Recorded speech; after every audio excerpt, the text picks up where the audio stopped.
ಒಂದ್ ಕೆಲ್ಸನೇ ಬೇಕು ಅಂತ ಕೂತ್ಕೊಂಡಿರ್ತಾರಲ್ಲ, ಇವಾಗ ನೋಡಿ ಯಾರೋ ಟ್ರಾವೆಲ್ಸ್ ಓಪನ್ ಮಾಡಿದ್ರು, ಇನ್ನೊಬ್ಬ ನನ್ನ ಫ್ರೆಂಡ್ ಇನ್ನೊಂದೇನೋ ಅಂಗಡಿ ಓಪನ್ ಮಾಡ್ತಾರೆ, ಇದಿಲ್ಲ ಅಂದ್ರೆ ಇನ್ನೊಂದು ರೆಡಿ ಆಗಿರ್ತಾರೆ.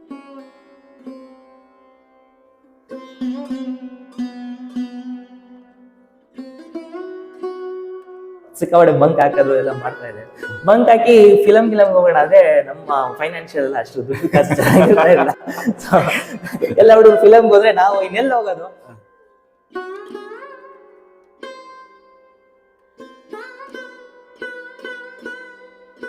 ಏನಾಗ್ಬಿಡುತ್ತೆ, ಪೂರ್ತಿ ಹೋಲ್ಡ್ ಅವ್ರ ಕಡೆ ನಿಂತ್ಬಿಟ್ಟಿರುತ್ತೆ.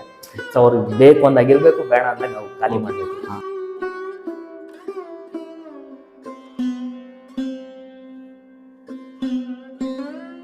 ಏನ್ ಹೇಳ್ತೀವಿ, ಮೀನ್ ಇರುತ್ತಲ್ಲ, ಮೀನ್ ನೀರೊಳಗಡೆ, ನೀರಿಂದ ಆಚೆ ತೆಗೆದ್ಮೇಲೆ ಮೀನಿನ ಮಹತ್ವ ಗೊತ್ತಾಗುತ್ತೆ. ಮೀನು ಒಳಗಡೆಯಿಂದ ಅದಕ್ಕೆ ಮಹತ್ವನೇ ಗೊತ್ತಾಗಲ್ಲ.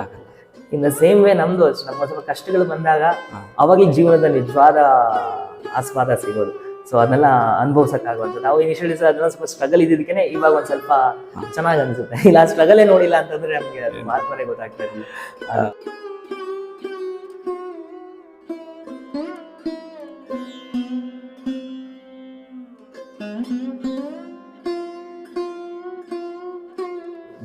ಇಲ್ಲಿ ನಮ್ಮ ತಂದೆ ತಿರೋಗ್ಬಿಟ್ಟಿದ್ದಾರೆ, ನಮ್ಮಮ್ಮ ಒಬ್ರೇನೆ.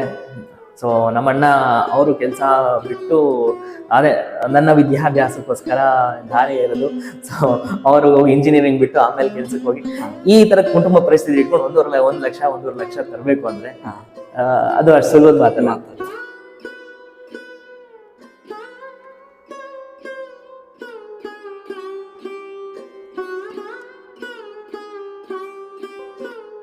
ನಮ್ಗೆ ಏನಾಗ್ಬಿಡುತ್ತೆ, ಅವ್ರು ಎಲ್ಲರೂ ಆರಾಮಾಗಿದ್ದಾರೆ, ನನ್ನ ಒಬ್ಬಗೆ ಕಷ್ಟ ಅನ್ನೋದು ಬಂದ್ಬಿಟ್ಟಿದ್ದಾರೆ.